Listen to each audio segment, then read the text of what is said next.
പിതാവിൻ്റെയും പുത്രൻ്റെയും പരിശുദ്ധാത്മാവിൻ്റെയും നാമത്തിൽ ആമേൻ. പ്രത്യക്ഷ പ്രാർത്ഥന നമുക്ക് പ്രാർത്ഥിക്കാം. അമ്മേ പരിശുദ്ധമ്മേ, അമ്മേ പരിശുദ്ധമേ, ദേവമാതാവേ, ദൈവമാതാവേ, കൃപാസനത്തിലൂടെ ഞങ്ങൾക്കും ഞങ്ങളുടെ ദേശത്തിനും അമ്മ മധ്യസ്ഥം തേടി തന്ന എല്ലാ അനുഗ്രഹങ്ങൾക്കും കൃപകൾക്കും ഞങ്ങളിപ്പോൾ ഹൃദയം നിറഞ്ഞ നന്ദി പറയുന്നു. അമ്മേ പരിശുദ്ധമ്മേ, അമ്മേ പരിശുദ്ധമേ, ദൈവമാതാവേ, 2004 ഡിസംബർ 7 ഉച്ചകഴിഞ്ഞ് 2:30 കൃപാസനത്തിൽ സംഭവിച്ച അമ്മയുടെ പ്രത്യക്ഷപ്പെടലിനെ കുറിച്ച് തിരുസഭയ്ക്ക് സമർപ്പിച്ചിരിക്കുന്ന പഠനരേഖകളുടെ മേൽ സഭാത്മകമായ പഠനം ആരംഭിക്കുവാൻ ഞങ്ങൾ പ്രാർത്ഥിക്കുന്നു. അമ്മേ പരിശുദ്ധമേ, അമ്മേ പരിശുദ്ധമേ, ഭൂസ്വർലോകങ്ങളുടെ രാജ്ഞിയായ അങ്ങേയ്ക്ക് ഭൗമ സംരക്ഷണത്തിനായി പ്രപഞ്ചപ്രകൃതിയെ തന്നെ തിരുസഭ പ്രതിഷ്ഠിക്കുവാൻ ഈ പ്രത്യക്ഷീകരണം വഴി ഇടയാക്കണമേ.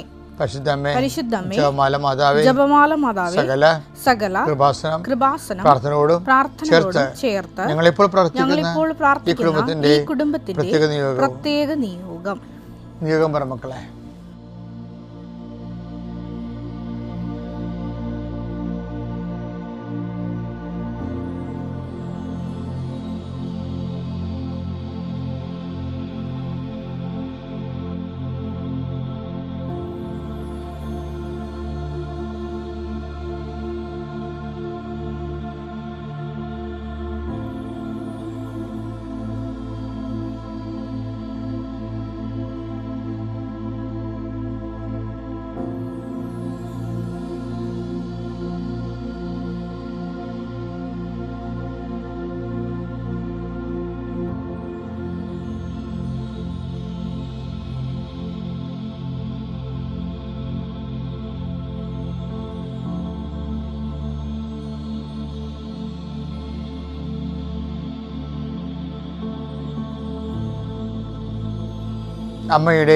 അമ്മയുടെ പ്രത്യക്ഷീകരണത്തിന്റെ അനുഗ്രഹവേളയിൽ ഞങ്ങൾക്ക് സാധിച്ചു തരുവാൻ കനിയണമേ.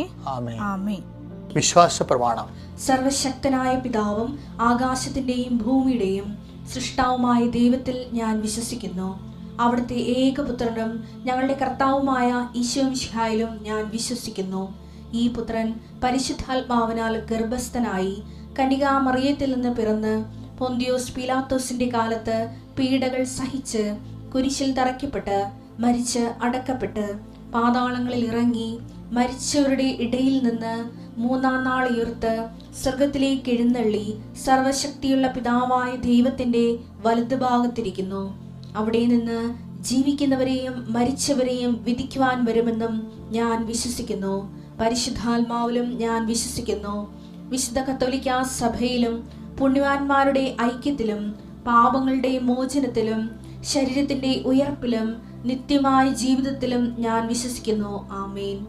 സ്വർഗ്ഗസ്ഥനായ ഞങ്ങളുടെ പിതാവേ, അങ്ങയുടെ നാമം പൂജിതമാകണമേ. അങ്ങയുടെ രാജ്യം വരണമേ. അങ്ങയുടെ തിരുമനസ് സ്വർഗത്തിലെ പോലെ ഭൂമിയിലും ആകണമേ. അന്നു വേണ്ടുന്ന ആഹാരം ഇന്ന് ഞങ്ങൾക്ക് തരണമേ. ഞങ്ങളോട് തെറ്റ് ചെയ്യുന്നവരോട് ഞങ്ങൾ ക്ഷമിക്കുന്നത് പോലെ ഞങ്ങളുടെ തെറ്റുകൾ ഞങ്ങളോടും ക്ഷമിക്കണമേ. ഞങ്ങളെ പ്രലോഭനത്തിൽ ഉൾപ്പെടുത്തരുതേ, തിന്മയിൽ ഞങ്ങൾ രക്ഷിക്കണമേ. ആമേൻ. നന്മ നിറഞ്ഞ മറിയമേ, സ്വസ്തി. കർത്താവ് അങ്ങയുടെ കൂടെ സ്ത്രീകളിൽ അങ്ങ് അനുഗ്രഹിക്കപ്പെട്ടവളാകുന്നു. അങ്ങയുടെ ഉദരത്തിൻ ഫലമായി ഈശോ അനുഗ്രഹിക്കപ്പെട്ടവനാകുന്നു. പരിശുദ്ധ മറിയമേ, തമ്പുരാന്റെ അമ്മേ, പാപികളായ ഞങ്ങൾക്ക് വേണ്ടി ഇപ്പോഴും ഞങ്ങളുടെ മരണസമയത്തും തമ്പുരാനോട് അപേക്ഷിക്കണമേ. ആമേൻ.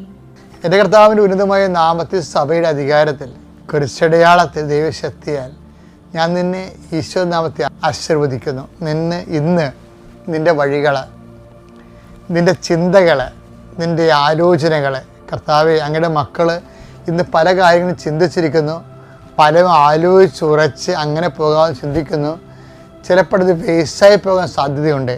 ചിലപ്പോൾ ഓരോ ദിവസവും ഇങ്ങനെ വർക്ക് ചെയ്ത് അവസാനം ഒരു റിസൾട്ടും ഇല്ലാതെ പോണവരുണ്ട്. ആലോചനകളെല്ലാം വ്യർത്ഥമായി പോയി.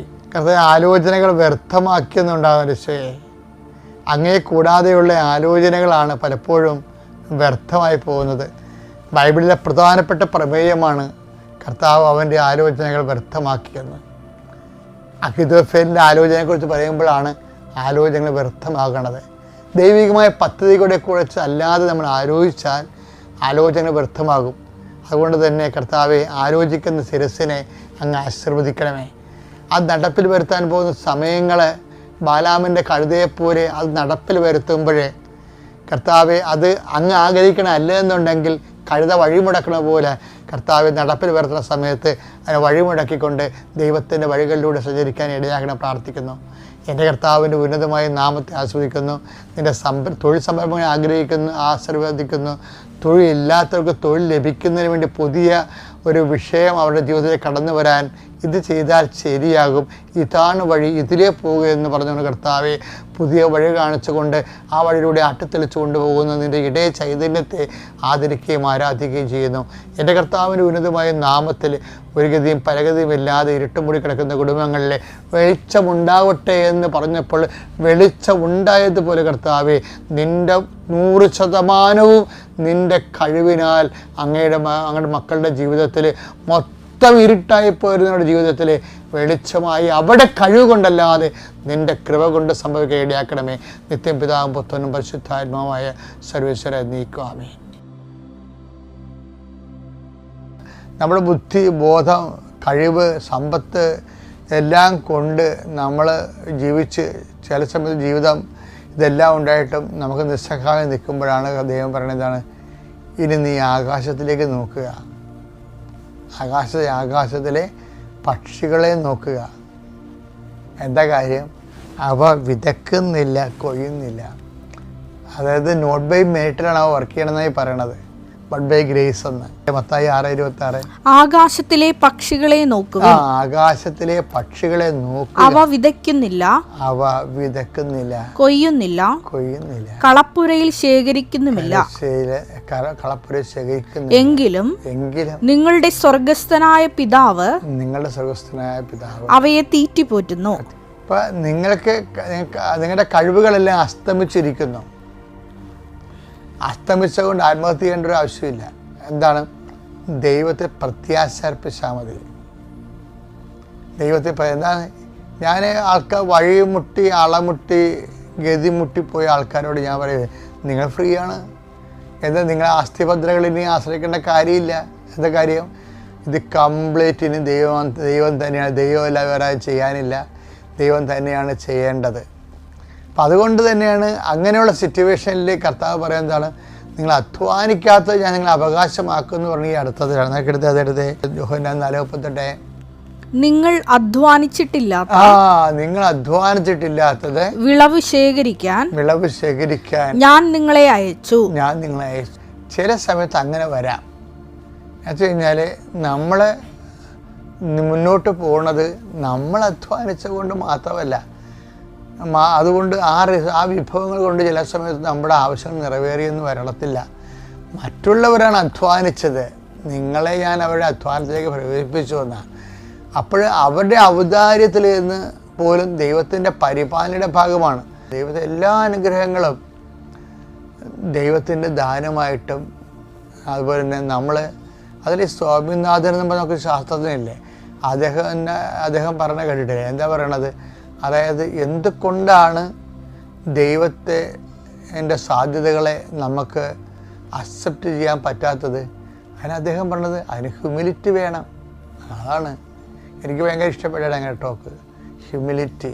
നമുക്ക് കിട്ടിയിരിക്കുന്ന എല്ലാ ദാനങ്ങളും ദൈവത്തിൻ്റെതാണെന്ന് പറയണമെങ്കിൽ നമുക്ക് ഹ്യൂമിലിറ്റി വേണം. അതുകൊണ്ടാണ് അമ്മ പറയണത്, അവിടെ ദാസിയുടെ വിനീതാവസ്ഥ ഇത് ഏറ്റുപറയാനുള്ള ഒരു മാനസികാവസ്ഥ അമ്മയ്ക്കുണ്ടായിരുന്നു.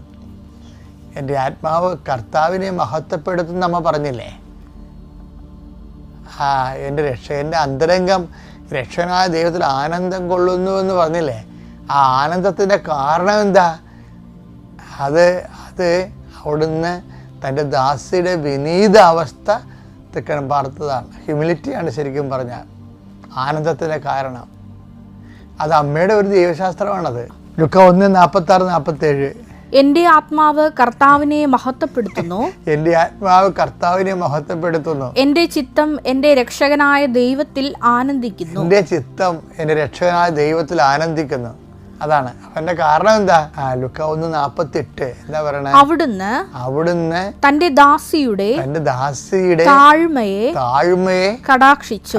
എൻ്റെ ദൈവത്തിലെ ഏറ്റവും വലിയതായിട്ട് വേണ്ടത് ഈ താഴ്മയാണ്. അത് എന്ത് കിട്ടിയാലും അവർ തന്നു, അവർക്ക് എന്നെക്കൊണ്ട് ആവശ്യമുണ്ട്, അതുകൊണ്ടാണ് അവരെന്നെ സഹായിച്ചത്, ഇവർ തന്നു, അങ്ങനെ പറഞ്ഞിട്ട് കാര്യമില്ല. അപ്പോഴേ പറയും അത് അവർക്ക് ആവശ്യത്തിനുണ്ടായിരുന്നു, ബാക്കി തന്നതാണ്. ഇങ്ങനെ ഒന്നും ആരെയും താത്തിക്കെട്ടുകയോ ഉയർത്തിക്കെട്ടുകയോ ചെയ്യരുത്. സംഭവിക്കുന്ന എല്ലാ വിഷയങ്ങളിലും നിങ്ങൾ ദൈവത്തേക്കാണ്. ഉണ്ടായിട്ടുള്ളതെല്ലാം അവൻ മൂലമാണ്, അവനെ കൂടാതെ ഒന്നും ഉണ്ടായിട്ടില്ല. അത് താഴ്മയോടെ അംഗീകരിക്കണം. ബൈബിൾ അംഗീകരിക്കുന്ന സംഭവമാണ്. യോഹന്നാൻ 1:3 സമസ്തവും അവനിലൂടെ ഉണ്ടായി, ഒന്നും അവനെ കൂടാതെ ഉണ്ടായിട്ടില്ല. ഇത് ഹ്യൂമാനിറ്റിയുടെ വിഷയമാണ്. നമ്മുടെ ജീവിതത്തിൽ സംഭവിക്കുന്ന എല്ലാ വിഷയങ്ങളും ദൈവ പൈതലെ വിശ്വാസത്തിൻ്റെ വെളിച്ചത്തിലാണ് കാണുന്നത്. എന്താണ് എൻ്റെ ജീവിതത്തിൽ സംഭവിച്ചത്? ഞാൻ ഇന്നും വിശ്വസിക്കുന്നുണ്ട്. എൻ്റെ അപ്പൻ എൻ്റെ 10ാം ക്ലാസ്സിൽ വെച്ച് എനിക്ക് ഓട്ടോഗ്രാഫ് വാങ്ങിച്ചു തന്നു. എന്നിട്ട് പിറ്റേ മാസം അപ്പം മരിച്ചുപോയി. അപ്പോൾ ഞാൻ സെമിനാരിൽ പോയൊക്കെ ഭയങ്കര കരച്ചിലായിരുന്നു. സെമിനാരിൽ പോയ സമയത്തൊക്കെ അപ്പനെക്കുറിച്ച് ഓർക്കുമ്പോഴൊക്കെ. പക്ഷേ അപ്പൻ ഉണ്ടായിട്ടുള്ളതെല്ലാം അവൻ മൂലമാണ്. പിന്നീട് അത് മനസ്സിലാക്കി. ദൈവം തക്ക സമയത്താണ് അപ്പനെ വിളിച്ചത്. അതായത് അതുകൊണ്ട് ഞാൻ എന്ത് ചെയ്ത്, ആരുമില്ലാതെ ഒരു നിക്കർ മാത്രം ഒരു ഷർട്ട് ഇട്ടുകൊണ്ട് ഞാൻ സെമിനാരി തിരക്കിപ്പോയ ആളാണ്. അവിടെ ആരും എൻ്റെ കൂടെ വന്നില്ല, അപ്പനില്ലല്ലോ, പിന്നെ പ്രത്യേകിച്ച് വരാൻ ആരും ഇല്ലായിരുന്നു. അപ്പോൾ ആലപ്പുഴയുള്ള നാട്ടിൽ നിന്ന് ആലപ്പുഴ 10-32 കിലോമീറ്റർ അപ്പുറത്താണ് ആലപ്പുഴ സെമിനാരി. അപ്പോൾ നമ്മുടെ കൂടെ ആരുണ്ട്? ദൈവം. എനിക്കറിയാവുന്ന പ്രാർത്ഥന കർത്താവിൻ്റെ മാലാഖ മാത്രമാണ്. എനിക്കന്നാണ് മനസ്സിലായത് സഭയുടെ പ്രാർത്ഥനകളൊക്കെ ഈടുവിട്ട് പ്രാർത്ഥനകളാണ്. നമ്മൾ നമസ്കാരമില്ലേ, നമസ്കാരമൊക്കെ എപ്പോഴും നമ്മൾ ശ്രദ്ധിക്കണം. അതൊക്കെ നമ്മൾ സഭ പഠിപ്പിച്ചു വന്ന പ്രാർത്ഥനകളായിരിക്കും നമ്മളെപ്പോഴും രക്ഷപ്പെടുത്തുന്നത്. പക്ഷെ അത് കാണാതെ പഠിക്കണം. പുസ്തകം ചോദിച്ച് നടക്കണമല്ല വിഷയം. ഒരു പ്രാർത്ഥന നമുക്കറിയാമെങ്കിൽ അതൊരു വലിയൊരു ഇൻസ്ട്രുമെൻ്റാണ്. ശരിക്കും അതൊരു ഇൻസ്ട്രുമെൻ്റാണ്. ഞാനെന്നൊക്കെ ചൊല്ലിക്കൊണ്ടിരുന്ന പ്രാർത്ഥന എന്താ? കർത്താവിൻ്റെ മാലാഖയാണ്. പക്ഷെ ഇന്ന് ഞാൻ കർത്താവിൻ്റെ മാലാഖ ചെല്ലുമ്പോൾ മുട്ടേ നിൽക്കും. എന്താ കാര്യം എന്നറിയാമോ? കർത്താവിൻ്റെ മാലാഖയുടെ കണ്ടൻറ്റ് വൈസ് ഭയങ്കര റിച്ചാണ്. അതെന്ന് വെച്ചാൽ കന്യാമറിയത്തിൽ ജനിച്ചതെന്നാണ് പറയണത്. കർത്താവിൻ്റെ മാലാഖ പരിശുദ്ധ മറിയത്തിൽ വചിച്ചു. പിൽക്കാലങ്ങളിൽ ഞാൻ അമ്മ എനിക്ക് പ്രത്യക്ഷപ്പെട്ട കാലത്ത് ഞാൻ അതിനെക്കുറിച്ചൊക്കെ ചിന്തിക്കുമ്പോൾ ഓർക്കും, കർത്താവേ, ഞാൻ കുഞ്ഞുനാളിൽ നിൻ്റെ കാര്യമാണെന്ന് പറഞ്ഞത്. അമ്മയുടെ ഉദരത്തിൽ നീ ഉരുവായ കാര്യങ്ങളെക്കുറിച്ചാണല്ലോ ഞാൻ ആയിരക്കണക്കിന് പറഞ്ഞിട്ടുണ്ട്. ഈ കർത്താവിൻ്റെ മാലാഖ എനിക്ക് വെളിച്ചമില്ലായിരുന്നു, എൻ്റെ കയ്യിൽ വെളിച്ചം പറഞ്ഞു തരാൻ ആ സമയത്ത് ഈ കർത്താവിൻ്റെ മാലാഖയായിരുന്നു എൻ്റെ വെളിച്ചം. അപ്പോൾ ഒന്നുമില്ലാതെ വരുമ്പോൾ, സഹായിക്കാൻ ആരും ഇല്ലാതെ വരുമ്പോൾ, നമ്മൾ അടുത്ത കാര്യം എന്ത് ചെയ്യണമെന്ന് അറിയാതെ വരുമ്പോൾ ഞാൻ ഈ കർത്താവിൻ്റെ മാലാഖ ചെല്ലും. അത് 6 വയസ്സിലാ 7 വയസ്സിലാ പഠിച്ച സംഭവമാണത്. പക്ഷേ അതൊരു 10ാം ക്ലാസ് വരെ അതായിരുന്നു പഠിച്ചുകൊണ്ടിരുന്നത്. സെമിനാരി വന്നതിന് ശേഷമാണ് ഞാൻ ജപമാലയെക്കുറിച്ച് കൂടുതൽ പഠിക്കാനും ജപമാല വലിയ ഇൻസ്ട്രുമെൻറ്റ്. പക്ഷേ ഈ ജപമാല എന്ന് പറഞ്ഞാൽ എന്താണ് ശരിക്കും പറഞ്ഞാൽ? അതും ഈ കർത്താവിൻ്റെ മാലാഖയുടെ എക്സ്റ്റൻഷനാണ്. കർത്താവിൻ്റെ മാലാഖ തന്നെയാണ് ജപമാല. ആദ്യം ജപമാലയ്ക്ക് കർത്താവിൻ്റെ മാലാഖ എന്ന് വിളിച്ചുകൊണ്ടിരുന്നത്. ജപമാല ഒരു 12ാം നൂറ്റാണ്ടിൽ 16ാം നൂറ്റാണ്ടിൽ ഇടയ്ക്ക് രൂപപ്പെട്ട് ഡെവലപ്പ് ചെയ്ത് വന്നിട്ടുള്ള ഒരു ദൈവികമായ ഒരു ആയുധമാണ്.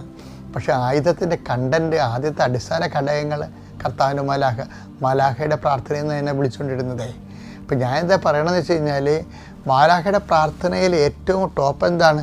കർത്താവിൻ്റെ മാലാഖ പരിശുദ്ധ വഹിച്ചു, പരിശുദ്ധാത്മാവിനാൽ മറിയം ഗർഭം ധരിച്ചു. ആ മറിയം ഗർഭം ധരിച്ചതും കന്യാമറിയത്ത് നാം പിറന്നു എന്ന കാര്യം പിന്നെ നമ്മൾ മംഗളവാർത്ത ദിവസം അവർ എല്ലാ ഞായറാഴ്ചകളിലും തന്നെ ഈ വിശ്വാസ പ്രമാണം പള്ളിയിൽ ചെല്ലുമ്പോൾ കന്യാമറിയത്ത് വിശ്വാസ പ്രമാണം കന്യാമറി ജനിച്ചതെന്ന് പറയുമ്പോൾ നമ്മളറിയാതെ ഇങ്ങനെ പുരോഹിതൻ അവിടെ കുർബാന പുസ്തകത്തിൽ റെഡ് മാർക്ക് എഴുതിയിട്ടുണ്ട്. എന്താണ്? കന്യാമറിയത്ത് ജനിച്ചു എന്ന് എഴുതുമ്പോൾ ഈ സമയത്ത് നിങ്ങൾ തല കുനിക്കേണ്ടതാണെന്ന്. അപ്പം ഞാൻ തലയല്ല കുനിക്കണത്, ഞാൻ ആ സമയത്ത് മുട്ടേ നിൽക്കും. അതൊക്കെ വല്ലാത്തൊരു ഫീലിംഗ് ആണത്.